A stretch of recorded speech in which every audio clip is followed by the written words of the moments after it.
Blood pressure is dropping. Give me 1 epi through IV now. Wala akong response. Get ready for defib.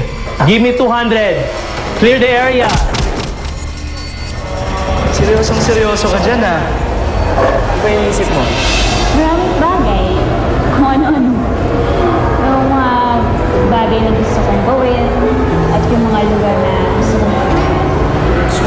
Punta, ha? Ano ba yung mga yun? Gusto ko makapag-travel around the world. At gusto ko magpa-picture kay Brad Pitt. Kay Brad? Oo. Saan niya talaga? Oo naman, ang gwapo kaya niya. Tapos gusto kong kumain ng kumain sa loob lang ng isang araw na hindi ko inaalala yung katawan ko. Ayos yun, ah. Magandang pangarap yun. O, teka, ito. Ano ba ang pinaka-number 1 mo sa listahan? Simple lang. Magkaroon ng pamilya. Magkaroon ng mga anak. Gising ako sa umaga. Matutulog ako sa gabi. Nakatabi ko yung tao na